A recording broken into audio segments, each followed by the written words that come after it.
Yes people, good morning to all of you sir, very good morning.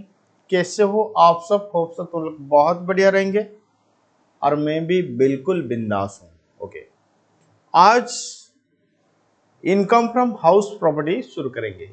Okay, बड़ा income tax paper में अगर सबसे आसान chapter कुछ होता है वो इनकम फ्रॉम हाउस प्रॉपर्टी। तो इस चैप्टर के ब्रैकेट में आप लिख सकते हो कि आसान चैप्टर। ठीक है, चलो देखो बेटा, हर मतलब हेड का जो 5 हेड्स ऑफ इनकम था, हर हेड्स ऑफ इनकम में एक चार्जिंग सेक्शन होता है। जैसे कि सैलरी का चार्जिंग सेक्शन कह रहा था कि salary from employer will be taxable under the head salary. तो similarly section 22 is the charging section for house property. Section 22 is the charging section for house property. तो as per section 22, the annual value of property, underline the word annual value. Sorry, the annual value of property consisting of any building or land appurtenant thereto. बेटा house property का मतलब क्या होता है? House property का मतलब होता है building, land appurtenant thereto। Sir building का मतलब क्या होता है? लैंड appurtenant thereto का मतलब क्या होता है? बेटा मैं धीरे धीरे सब समझाऊंगा, तुम चिंता मत करो। अभी सेक्शन 22 चार्जिंग सेक्शन को हम समझते हैं। तो चार्जिंग सेक्शन यही कहता है कि annual value of property, property का मतलब बिल्डिंग, लैंड appurtenant thereto। तो annual value of property of which assessee is the owner. बेटा आरसीसी ओनर होना चाहिए। देयर मस्ट बी प्रॉपर्टी, मतलब प्रॉपर्टी होना चाहिए। फिर उसके बाद आरसीसी ओनर होना चाहिए। Other than such person of such property आज में occupy for the purpose of any business और profession carried on by him. बेटा ये सीधा सीधा कह रहा है कि अगर तुम किस प्रॉपर्टी मतलब आरसीसी अगर कुछ प्रॉपर्टी खुद के बिजनेस में यूज कर रहा है तो वो हाउस प्रॉपर्टी में टैक्सेबल नहीं होगा, अदरवाइज हाउस प्रॉपर्टी में टैक्सेबल होगा। Solve chargeable to income tax under the head income from house property. Sir section 2 को फिर से समझाइए। देखो बहुत आसान है। सेक्शन 2 यही कहता है कि देयर मस्ट बी प्रॉपर्टी। अभी लिखो मत, मैं सारे चीज लिखाऊंगा, तुम अभी मत लिखो। सॉरी, सेक्शन 22 के हिसाब से there must be property. The property must be owned by the RCC. इसका मतलब आरसीसी इज ओनर। फिर property should not use for business public profession।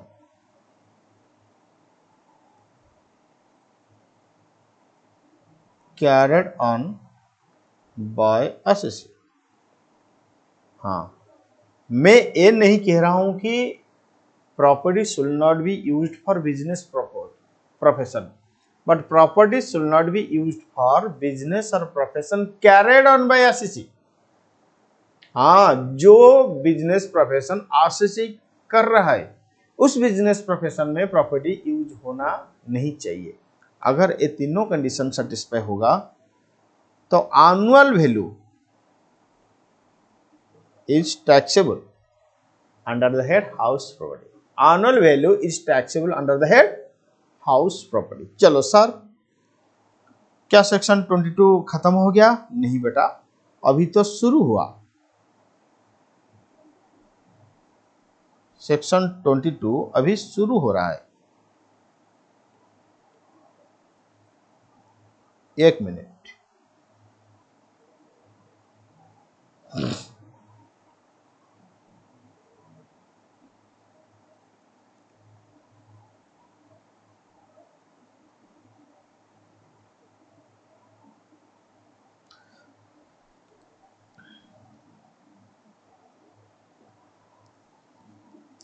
अब मेरे साथ साथ लिखो।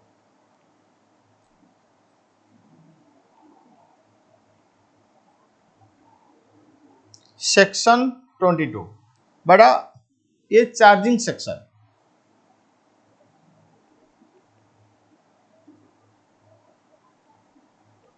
अगर सेक्शन 22 नहीं रहेगा तो हाउस प्रॉपर्टी का हेड ही खत्म हो जाएगा। आज हाउस प्रॉपर्टी का हेड है ड्यू टू 22। तो section 22 is the charging section. बोलो, चार्जिंग सेक्शन के हिसाब से there must be property.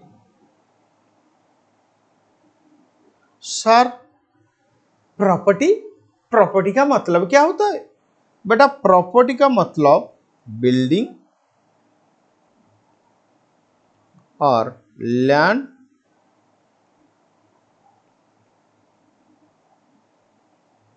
appurtenant thereto।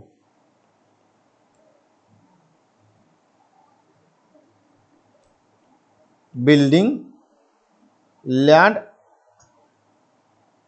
appurtenant thereto।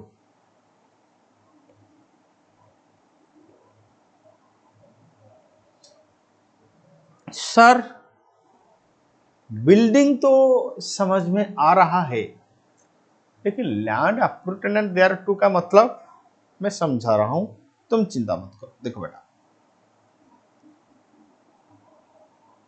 मान लो ये मेरा बिल्डिंग, सर ये मेरा बिल्डिंग, ये मेरा बिल्डिंग नहीं, ये मेरा प्लॉट। मैंने क्या किया, इस पोर्शन में बिल्डिंग खड़ा कर दिया, ठीक है, और ये आगे थोड़ा सा पोर्शन मैंने खाली छोड़ दिया। अब बोलेंगे सर क्यों? गार्डन करूंगा, पार्क करूंगा, पार्किंग के लिए जगह भी चाहिए, रोड बनाऊंगा। हाँ, अब बोलेंगे सर क्या इतना पोर्शन बिल्डिंग जितना में स्ट्रक्चर खड़ा हुआ है? ना बेटा, वो तो बिल्डिंग, जहां पे मतलब स्ट्रक्चर खड़ा हुआ है वो तो बिल्डिंग, लेकिन ये जो स्पेस है ना पार्किंग के लिए, गार्डन के लिए, पार्क के लिए, इसको कहते हैं लैंड appurtenant thereto। हाँ बेटा, लैंड appurtenant thereto, अगर इस प्रकार का लैंड से कुछ इनकम हो रहा है, भले वो लैंड है लेकिन उसका इनकम हाउस प्रॉपर्टी में टैक्सेबल होगा। सर मान लीजिए कि मेरे पास एक जमीन है, हाँ ये जमीन से कुछ इनकम हो रहा है, क्या वो हाउस प्रॉपर्टी में टैक्सेबल होगा? नहीं बेटा,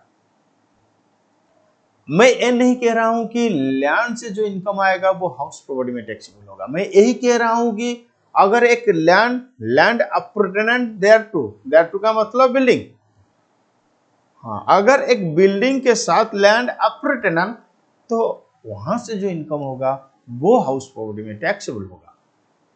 ठीक है, समझ में आ रहा है? हाँ सर, फिर से रीड करो। There must be property.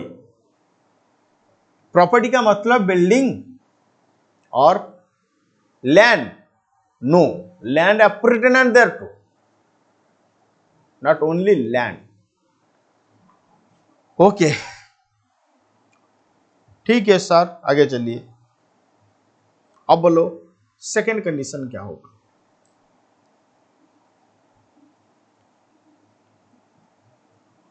The RCC must be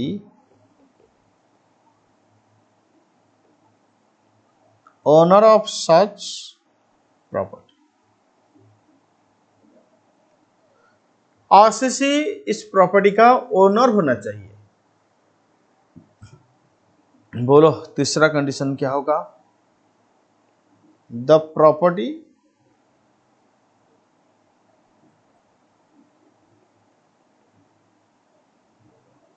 must not used for the business, public profession। The property must not used for the business profession, बोलो बिजनेस प्रोफेशन या business profession carried on by assessee, business profession या business profession carried on by assessee, बोलो sir business profession carried on by the assessee. अगर ये तीनों condition satisfy हो रहा है, अगर ये तीनों कंडीशन सेटिस्फाई हो रहा है, बोलो हाउस प्रॉपर्टी से जो इनकम आएगा वो टैक्सेबल या एनुअल वैल्यू इज टैक्सेबल, बोलो सर एनुअल वैल्यू चाहे इनकम आए या ना आए, अगर ये तीनों condition satisfied then annual value not income, annual value is taxable, annual value is taxable under the head house property। समझ में आया? हाँ सर, अगर समझ में आया तो बोलो तारा। ओके, रीड करो। annual value of property shall be taxable under the head income from house property subject to the following। Sir subject to the following, देखो बेटा सब्जेक्ट टू द फॉलोइंग का मतलब वो कंडीशन, ऑलरेडी तीनों condition में समझा चुका हूं, फिर हम रीड करेंगे। Condition 1, there must be building और लैंड एप्रोटेनेंट देयर टू। हाँ, रीड करो। The term house property is not defined in income tax act. Income tax act में हाउस प्रॉपर्टी का डेफिनेशन नहीं है। However, various judicial interpretation has construed the term house property। देखो बेटा बहुत सारे जुडिशियल इंटरप्रिटेशन है जो हाउस प्रॉपर्टी को डिफाइन करता है, लेकिन house property income tax act में डिफाइंड नहीं है। हाउस प्रॉपर्टी का मतलब या प्रॉपर्टी का मतलब land surrounded by wall having roof और नट। बेटा खाली लैंड जमीन पड़ा हुआ है वो हाउस प्रॉपर्टी नहीं है। लैंड सराउंडेड बाय वॉल, अगर चारों तरफ से मैंने दीवार खड़ा कर दिया, चाहे रूफ हो या ना हो, वो बिल्डिंग माना जाएगा, वो बिल्डिंग माना जाएगा। तो हाउस प्रॉपर्टी का मतलब land surrounded by wall having roof और नट। बेटा वॉल होना चाहिए, रूफ हो या ना हो। तो हाउस प्रॉपर्टी का मतलब लैंड सराउंडेड बाय वॉल, बोलो मेरे साथ साथ, लैंड सराउंडेड बाय वॉल, बोलो land surrounded by wall having roof और नट, हैविंग रूफ और not. Land appurtenant to a building, land appurtenant का मतलब ऑलरेडी मैं समझा चुका हूं, जो जमीन छड़ा हुआ है, रखा हुआ है पार्किंग यूज के लिए, गार्डन के लिए, पार्क के लिए etcetera. Notes, sir building includes an enclosure of brick, stone work or even mud wall। हाँ बेटा बिल्डिंग के लिए वॉल चाहिए, वॉल ब्रिक्स में भी बन सकता है, स्टोन में भी बन सकता है, मड में भी बन सकता है। ऐसा नहीं कि ईंट पत्थर में वॉल होगा तो उसको बिल्डिंग बोला जाएगा, मिट्टी में भी वॉल हो सकता है। Building includes residential as well as commercial house. देखो बेटा थोड़ा सा क्लैरिफाई करना चाहता हूं, क्या मैं कर सकता हूं? हाँ सर, क्यों नहीं। ओके देखो, मान लो कि ये मेरा बिल्डिंग, इसमें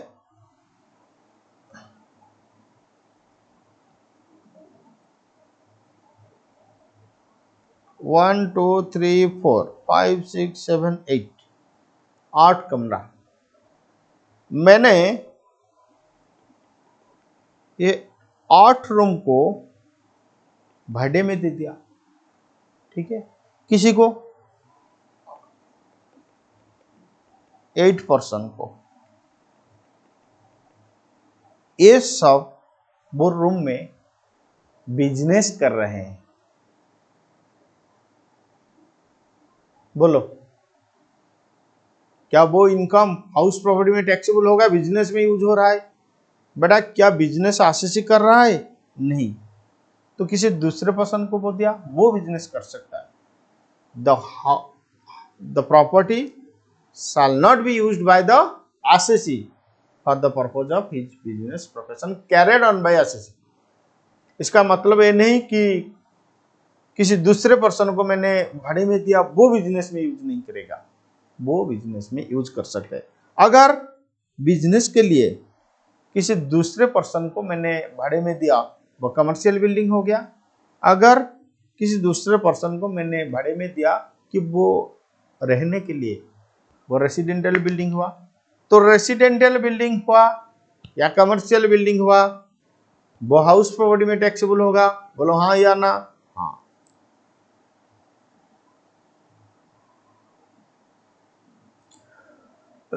sorry, building includes residential as well as commercial house. Vacant land is not a house property. Already मैं डिस्कशन कर चुका हूं। अगर खाली land not surrounded by wall, तो वो हाउस प्रॉपर्टी नहीं होगा। Hence, income from letting of vacant land is not taxable under the head house property, but taxed as business income or income from other sources। हाँ, अगर vacant land को तुम भाड़े में दे रहे हो, जो इनकम होगा वो या तो बिजनेस प्रोफेशन में टैक्सेबल होगा, नहीं तो अदर सोर्सेस में टैक्सेबल होगा, लेकिन हाउस प्रॉपर्टी में टैक्सेबल नहीं होगा। क्यों? Vacant land is not a house property. Roof is not necessary for a non residential house property. A large stadium, मान लो कि जो क्रिकेट स्टेडियम, क्रिकेट खेल मतलब मैच हो रहा है, वो हाउस प्रॉपर्टी। अगर स्टेडियम को लेट आउट करोगे, कुछ कमाओगे, जो इनकम होगा वो हाउस प्रॉपर्टी के हेड में टैक्सेबल होगा। तो ये लार्ज स्टेडियम और a open air swimming pool is also considered as building. बोलो, रूफ इज नॉट नेसेसरी। आप बोलेंगे सर स्टेडियम में तो रूफ नहीं है, वो बिल्डिंग कैसे हुआ? बड़ा, अगर लैंड के ऊपर सीमेंट का कुछ काम हुआ, ईंट का कुछ काम हुआ, पत्थर का कुछ काम हुआ, स्टोन का कुछ काम हुआ, वो बिल्डिंग हो जाएगा।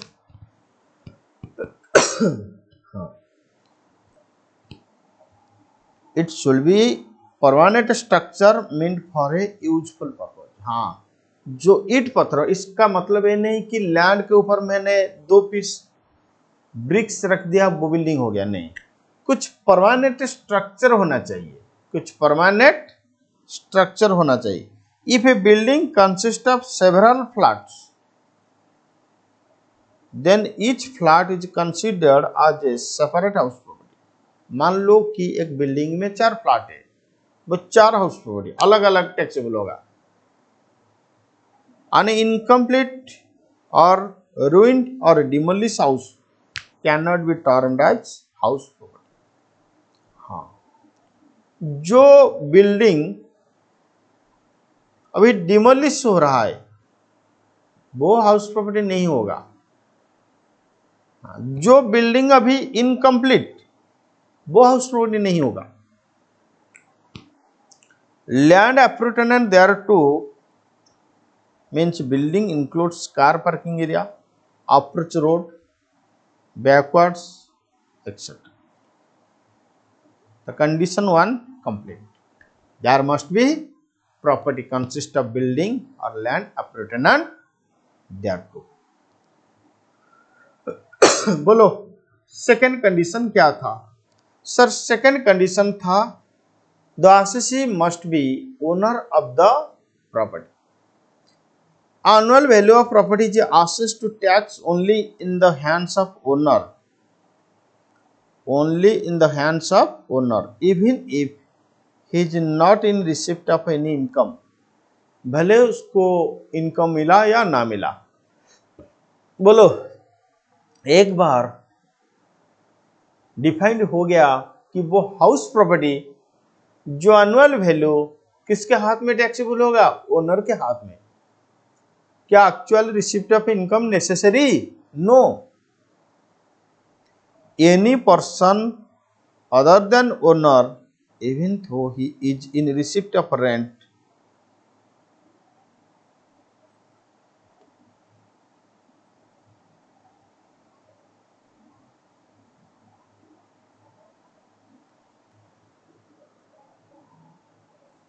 बोलो अगर एक बार प्रूव हो गया कि वो हाउस प्रॉपर्टी तो किसके हाथ में टैक्सेबल होगा? ओनर के हाथ में. Even he is not in receipt of any income, भले उसको कुछ इनकम मिला या ना मिला. Any person other then the owner. देखो अगर किसी भी पर्सन जो ओनर नहीं है, क्या उसके हाथ में कभी टैक्सेबल हो सकता है? नहीं. सर उसको इनकम मिल रहा है फिर भी उसके हाथ में टैक्सेबल होगा या नहीं होगा? नहीं. इनकम हमेशा ओनर के हाथ में टैक्सेबल होगा. इवन तो is in receipt of rent shall not be liable to tax under the this head.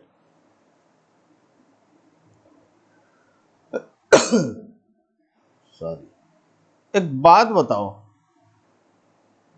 Copy मत करो लेकिन समझो. मान लो एक हाउस प्रॉपर्टी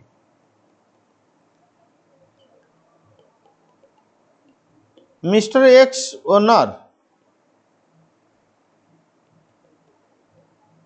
मिस्टर वाई को रेंट मिल रहा है. हाँ एक्स के साथ वाई का कुछ एग्रीमेंट है जिसके वजह से हाउस प्रॉपर्टी का ओनर कौन है? एक्स. लेकिन भाड़ा किसको मिल रहा है? वाई को. अब बोलो इनकम किसके हाथ में टैक्सेबल होगा? एक्स या वाई? सर वाई, क्योंकि उसको इनकम मिल रहा है. नहीं बेटा, एक्स के हाथ में. क्यों? क्योंकि हमेशा ओनर के हाथ में टैक्सेबल होगा. अच्छा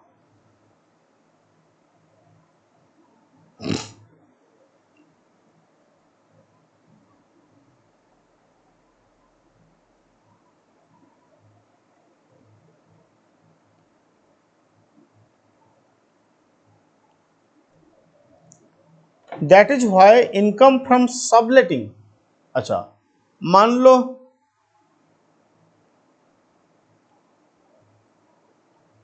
एक house property mister X owner, हाँ मिस्टर एक्स वाई को भाड़े में दिया.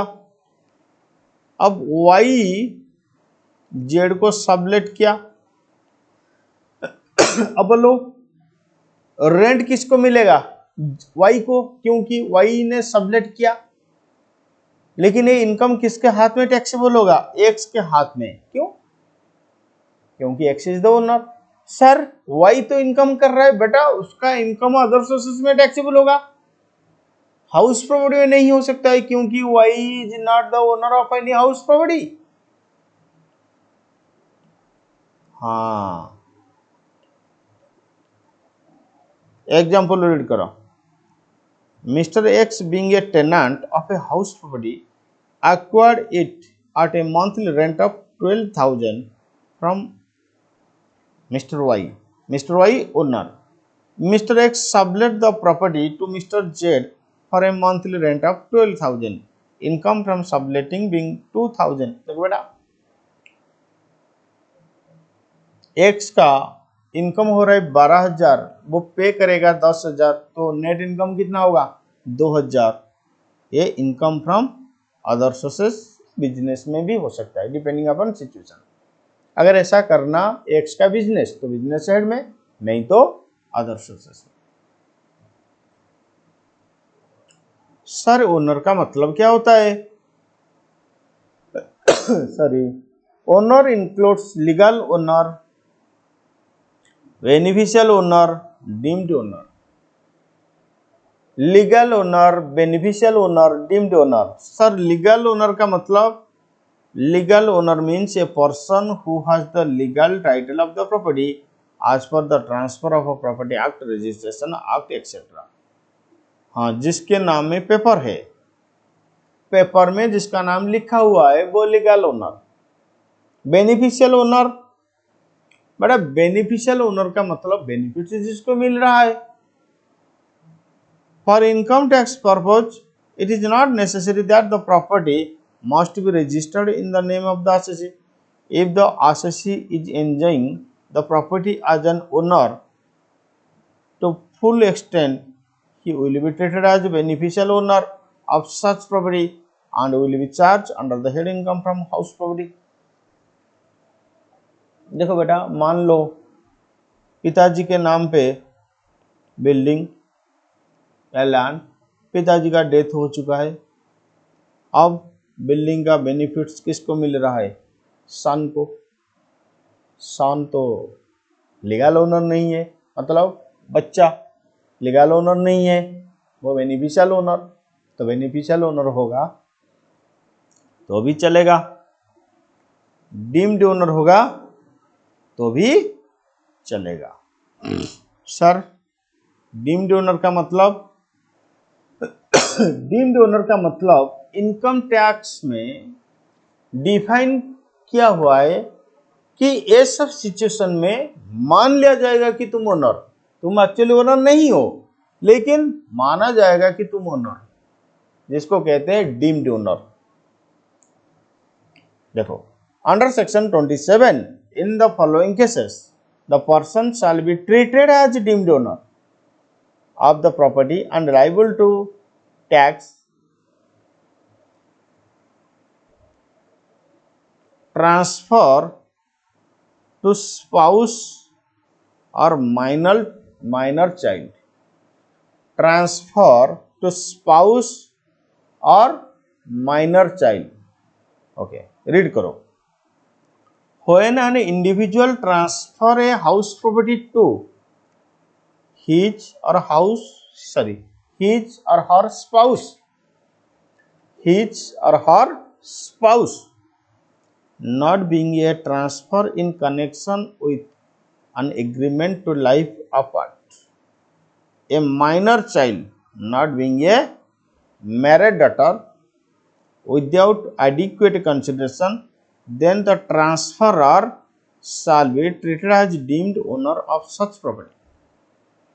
ध्यान से समझो।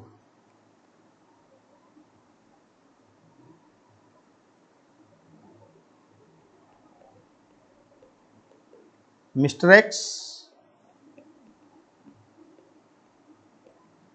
Mister x,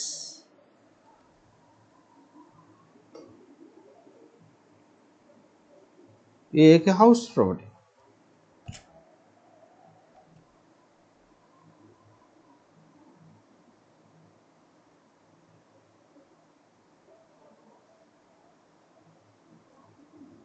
okay. अब मिस्टर एक्स मिस्ट्रेस एक्स को ट्रांसफर कर रहा है ये हाउस प्रॉपर्टी,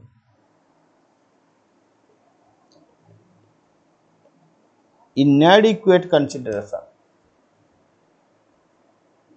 अब बोलो ओनरशिप किसके पास है? मिस्टर एक्स के पास। कौन ट्रांसफर किया? Mister x.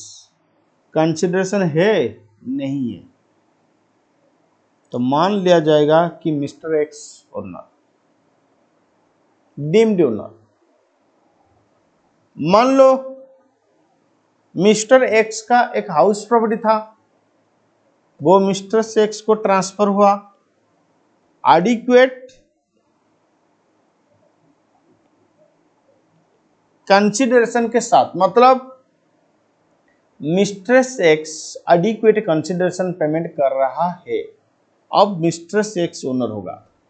अगर इनएडिक्वेट कंसिडरेशन होगा तो मिस्टर एक्स डीम्ड ओनर। हाँ, नेक्स्ट समझो। मान लो कि मिस्टर एक्स के पास एक बिल्डिंग था। हाँ, अब मिस्टर एक्स मिस्ट्रेस एक्स को ट्रांसफर कर रहा है क्योंकि उन लोगों का डिवोर्स हो चुका है, अब वो सेपरेटली रहेंगे, live apart.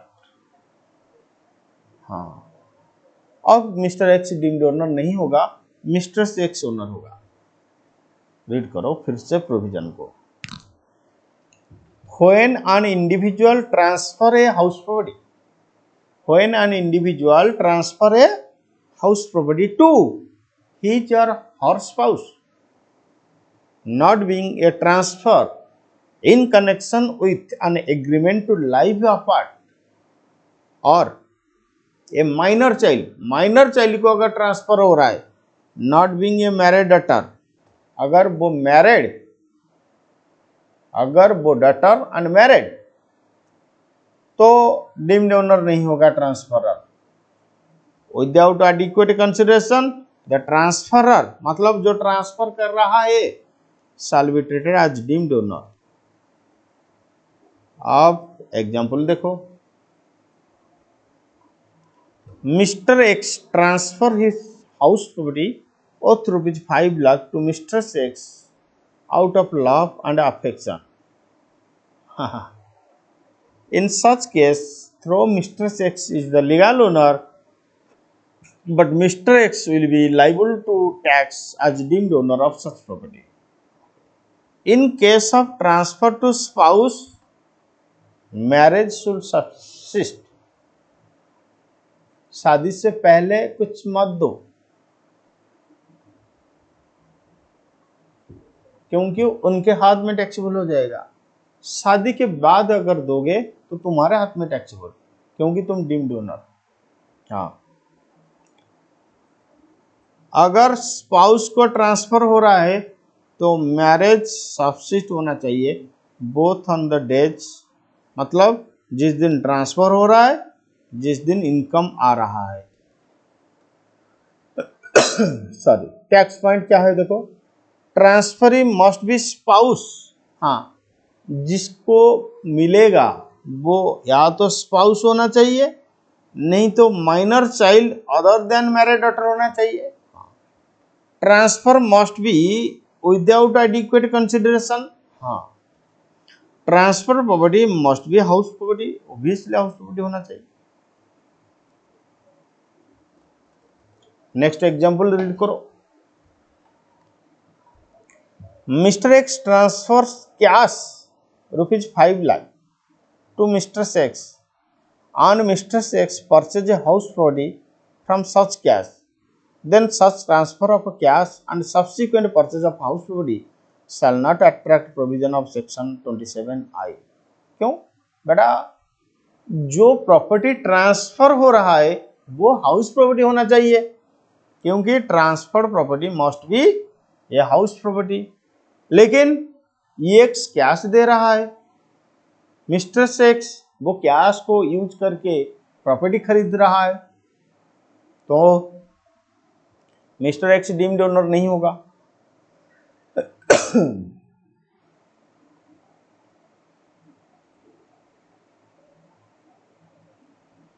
The holder of an impairable estate,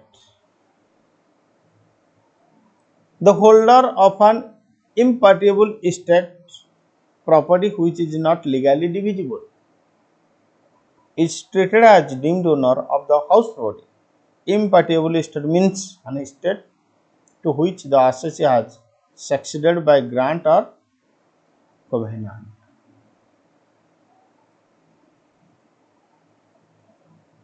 Property held by member of a company, society or any other association property held by a member of a company, cooperative society और other association of a person to whom a building or part thereof is allotted or leased under house building scheme of the company or association is treated as deemed owner of that building or part thereof। ये सब आसान point है, तुम इसको read करो।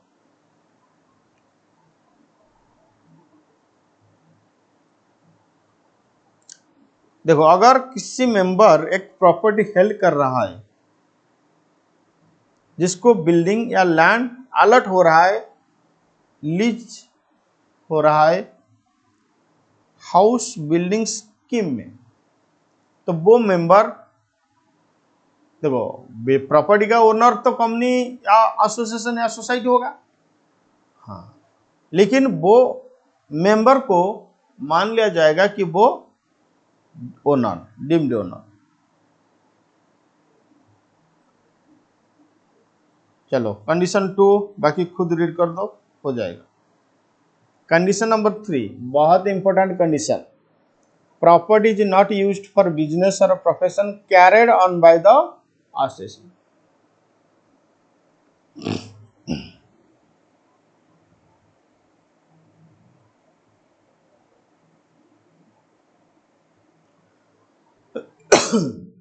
When a person carries on business or profession in his own house property, annual value thereof is not taxable under section 22, provided income of such business is chargeable to tax।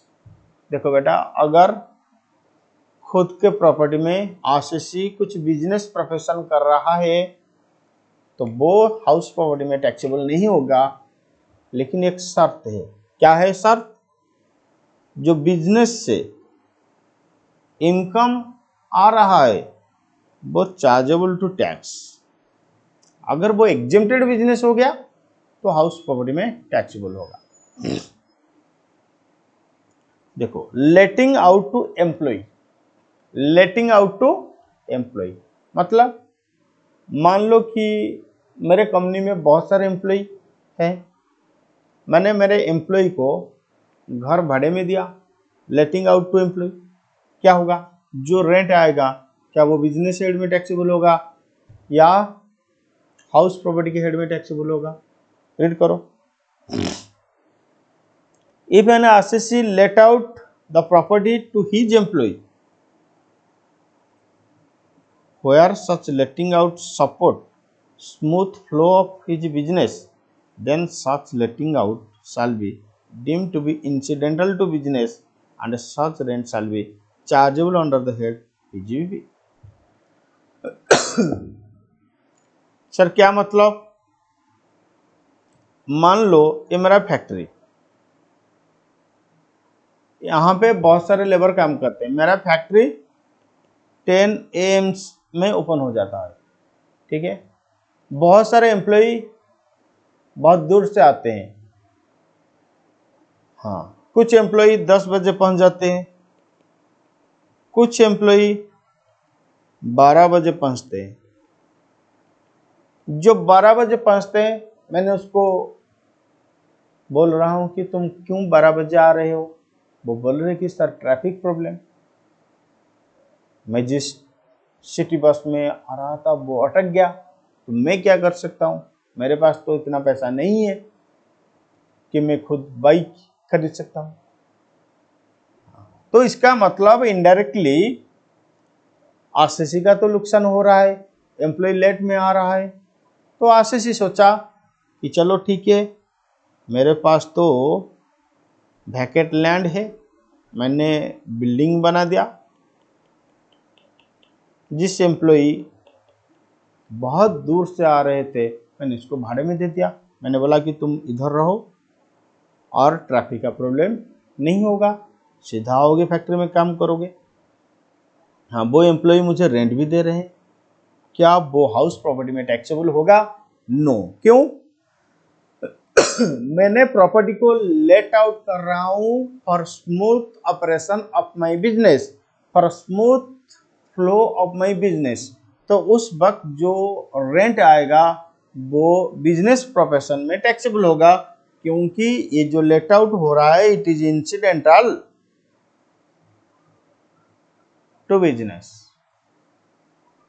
Okay, let out to government agency where an assessee let out his property to any government agency for locating branch of a nationalized bank, police station, post office, excise office, railway staff quarter, etc. for the purpose of running the business of assessee more efficiently, such letting out shall be deemed to be incidental to business, and such rent shall be chargeable under the head PGBP। Sorry, देखो ये मेरा premise है, यहाँ पे एक property vacant पड़ा हुआ है, ठीक है। फिर मैंने देखा कि बहुत सारे एंटी सोशल पर्सन्स मेरे फैक्ट्री आते हैं, हमला करते हैं। तो मैंने यही सोचा कि अगर मेरे फैक्ट्री के अंदर एक पुलिस स्टेशन बन जाए तो वो लोग और नहीं आ सकते, हमला नहीं कर सकते। फिर मैंने एक गवर्नमेंट का आर्ट देखा कि एक पुलिस स्टेशन के लिए गवर्नमेंट को एक बिल्डिंग चाहिए, तो मैंने इस बिल्डिंग गवर्नमेंट को दे दिया, क्योंकि गवर्नमेंट उधर पुलिस स्टेशन बनाएगा। पुलिस स्टेशन बनने के बाद मेरे बिजनेस को तो फायदा हो रहा है, क्योंकि अब मेरा बिजनेस स्मूथली होगा। नहीं तो मान लो कि मेरे बिजनेस में बहुत सारे कोरियर हो रहा है बहुत दूर में, मैंने सोचा कि अगर मेरा ही प्रीमाइसेस में एक पोस्ट ऑफिस हो जाए तो मेरा बिजनेस स्मूथली हो जाएगा। अगर इस सिचुएशन में मतलब तुम प्रॉपर्टी को भाड़े में दे रहे हो बैंक ऑफिस के लिए, पुलिस स्टेशन के लिए एक्सेट्रा, जिसके वजह से तुम्हारा बिजनेस स्मूथली ऑपरेट होगा, तो उस वक्त ये मान लिया जाएगा कि वो जो इनकम हो रहा है वो इंसिडेंटल टू बिजनेस, इसलिए बिजनेस के हेड में टैक्सेबल होगा, बिजनेस के हेड में टैक्सेबल होगा। चलो कुछ स्पेशल केस देखते हैं। फॉरेन प्रॉपर्टी, अगर प्रॉपर्टी फॉरेन में ऑर्डिनरी रेसिडेंट के लिए always taxable, not ordinary resident या नॉन रेसिडेंट के लिए इनकम अगर रिसीव्ड हो रहा है इंडिया में टैक्सेबल होगा, नहीं तो टैक्सेबल नहीं होगा। Annual value of such property will be computed if the property is situated in India। Foreign में प्रॉपर्टी है लेकिन उसका एनुअल वैल्यू इंडियन करेंसी में डिटरमाइन किया जाएगा। डिस्प्यूटेड ओनरशिप, मान लो कि ये एक हाउस प्रॉपर्टी मिस्टर एक्स का था, अब मिस्टर एक्स का डेथ हो गया, वाई जेड दो बच्चे, किसका? मिस्टर एक्स का। वाई कह रहा है कि पूरा का पूरा प्रॉपर्टी मेरा, जेड कह रहा है कि पूरा का पूरा प्रॉपर्टी मेरा, मतलब ये प्रॉपर्टी अभी डिस्प्यूट में है। क्या टैक्स स्टेटमेंट पोस्टपोन हो जाएगा? गवर्नमेंट यही बोलेगा कि चलो तुम्हारा डिस्प्यूट खत्म होने के बाद टैक्स दोगे? नहीं, sorry, merely due to dispute regarding the title of property, assessment cannot be postponed. In such cases, person who is in receipt of income or who enjoy the possession of the property is assessable to tax। अब बोलेंगे sir चलो taxability तो postpone नहीं होगा, अब कौन tax देगा? X देगा या वाई देगा? सॉरी, वाई देगा और जेड देगा।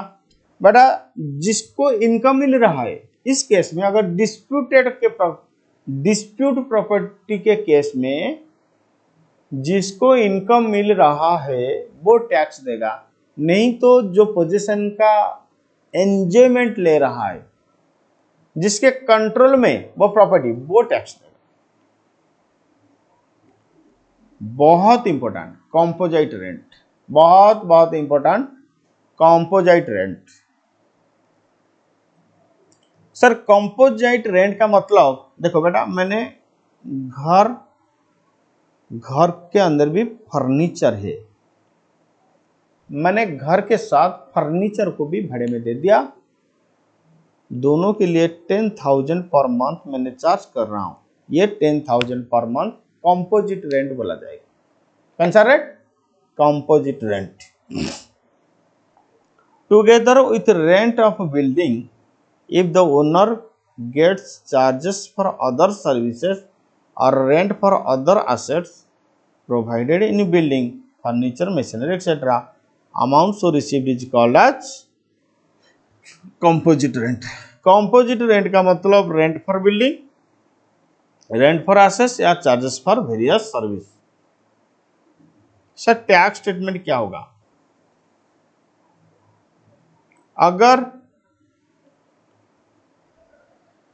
रेंट सेपरेबल है, सेपरेबल का मतलब बिल्डिंग के लिए कितना, अदर एसेट के लिए कितना मेंशन है।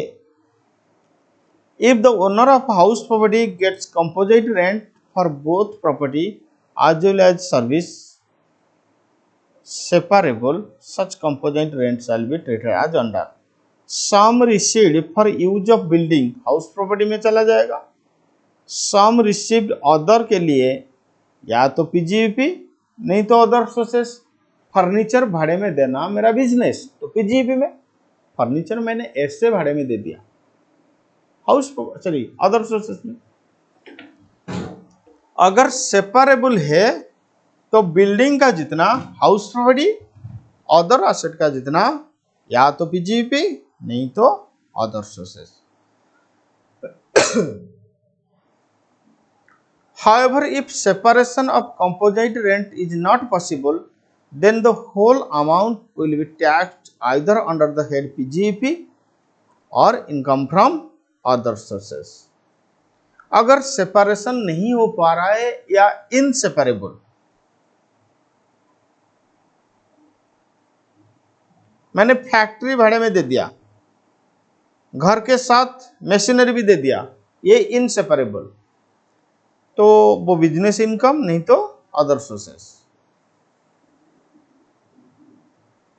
हाँ देखो बेटा, अगर सेपरेबल है तो बिल्डिंग का हाउस प्रॉपर्टी, अदर का बिजनेस प्रोफेशन और अदर सोर्सेस। अगर इनसेपरेबल है पूरा का पूरा या तो बिजनेस प्रोफेशन नहीं तो other sources. Sir business profession में कब जाएगा? अगर ऐसा काम करना तुम्हारा बिजनेस है तो बिजनेस प्रोफेशन में जाएगा, नहीं तो एक खुशी में ऐसा काम कर रहे हो अदर सोर्सेस। को ओनरशिप मतलब एक प्रॉपर्टी का जॉइंट ओनर, ठीक है, तुम 50% ओनर, मैं 60%, सॉरी तुम 40% ओनर, मैं 60% ओनर। अब तुम्हारे हाथ में 40% टैक्सेबल होगा, मेरे हाथ में 60% टैक्सेबल होगा, इसमें क्या बड़ी बात है। If 2 or more owner own a house property jointly, then they are known as co-owners. If individual share of each co-owner is defined, definite and ascertainable, then the share of each such person shall be taxable in as his income from house property. मान लो कि तुम्हारा share 40%, मेरा share 60%, ये डिटरमाइनेबल है, तो तुम्हारा हाथ में 60%, 40%, मेरे हाथ में 60%।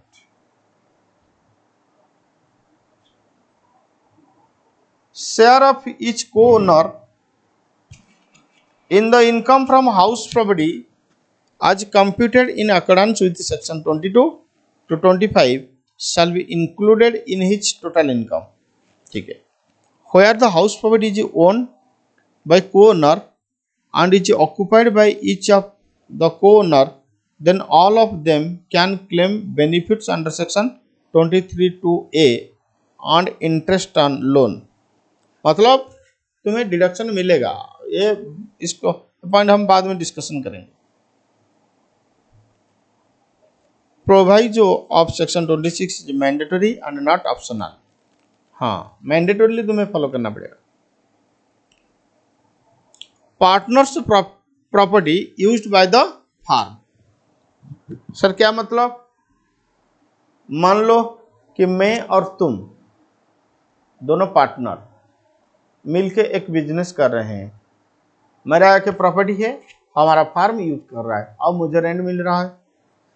The business carried on by the firm, business कौन कर रहा है? Firm. Should be regarded as carried on by all the partner. बेटा फार्म बिजनेस कर रहा है, इसका मतलब पार्टनर्स बिजनेस कर रहा है। इसका मतलब मेरा बिल्डिंग हमारा फार्म यूज कर रहा है, हमारा फार्म जो बिजनेस कर रहा है, मान लिया जाएगा कि मैं वो बिजनेस कर रहा हूं, इनडायरेक्टली मेरा प्रॉपर्टी मेरा बिजनेस भी यूज हो रहा है, तो हाउस प्रॉपर्टी में टैक्सेबल नहीं होगा। हाँ, thus annual letting value of the property belong to the RCC which is in occupation of the farm is not includable in the income under section 22। मतलब हाउस प्रॉपर्टी में taxable नहीं होगा।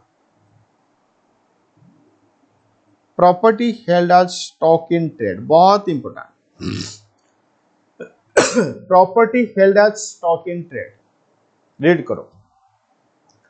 Where house property is held as stock in trade and not let out during any part of the previous year, then annual value of such property shall be computed as under up to 2 years from the end of the financial year in which the certificate of completion is obtained from the competent authority. Annual value of such property shall be taken to be nil. After the completion of appraisal period, annual value of such property shall be computed as per other provisions discussed later। Sir क्या मतलब इसका? हम तो बाद में discussion करेंगे, फिर भी अब समझो। मान लो प्रॉपर्टी बना के बेचना मेरा बिजनेस, रियल एस्टेट बिजनेस के लिए मैं बात कर रहा हूं। प्रॉपर्टी बना के बेचना मेरा बिजनेस, तो मैंने प्रॉपर्टी बना लिया लेकिन बेच नहीं पाया क्योंकि मुझे बायर नहीं मिल रहा है। अब वो प्रॉपर्टी स्टॉक इन ट्रेड में है। हाँ, अगर किसी एक भी दिन मैंने उसको भाड़े में दे दिया तो ये प्रोविजन नहीं लगेगा। हाँ, मैंने भाड़े में भी नहीं दिया, नॉट लेट आउट, प्रॉपर्टी मेरा स्टॉक इन ट्रेड, फिर भी मैंने उसको लेट आउट ही नहीं किया। And not let out during any part of the year, एक भी दिन तुम भाड़े में नहीं दिए हो तो 2 साल तक उसका एनुअल वैल्यू नील। अगर तुम भाड़े में दे दोगे तो एनुअल वैल्यू नील नहीं होगा। एक दिन के लिए अगर भाड़े में दोगे तो एनुअल वैल्यू नील नहीं होगा। ठीक है? हाँ, तुम भाड़े में नहीं दिए हो तो 2 साल तक उसका एनुअल वैल्यू नील, लेकिन 2 साल के बाद एनुअल वैल्यू निकाला जाएगा, उसके लिए सेपरेट प्रोविजन है, हम बाद में डिस्कशन करेंगे।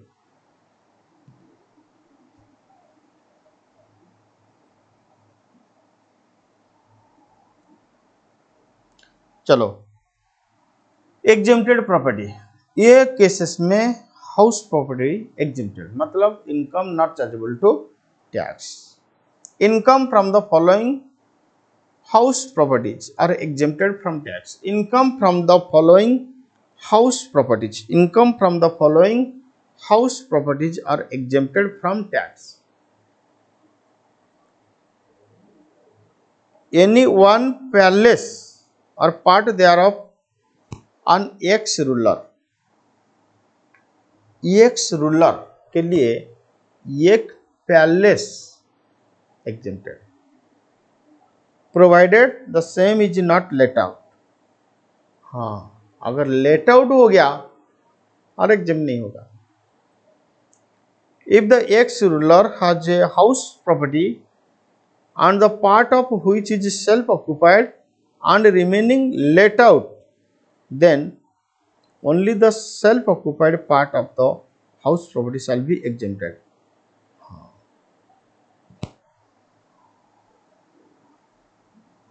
लेट आउट हुआ तो एग्जेम्पशन नहीं मिलेगा। House property of a local authority, BMC, Bhubaneswar municipality corporation, CMC Cuttack municipality corporation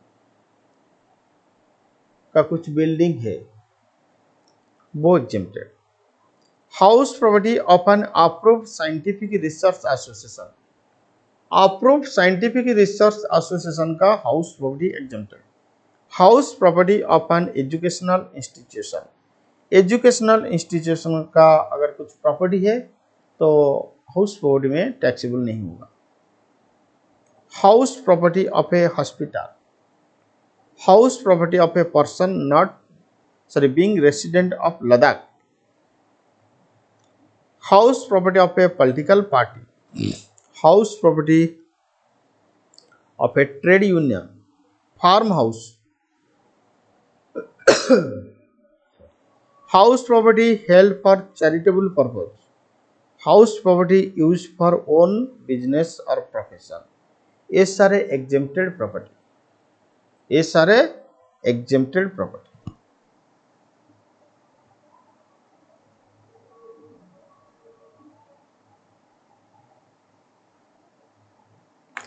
एक काम करो,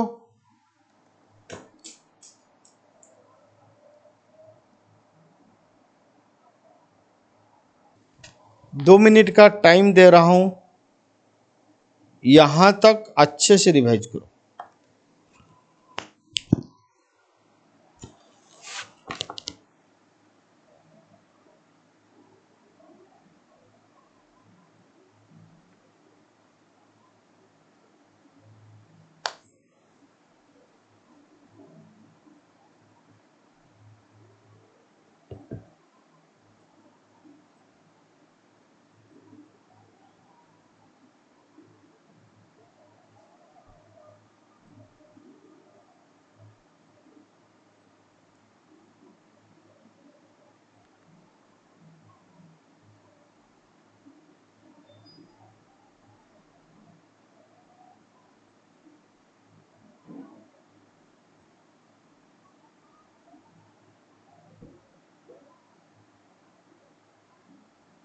पहले यहां तक अच्छे से रिवाइज करो, फिर उसके बाद हम डिस्कशन को आगे बढ़ाएंगे।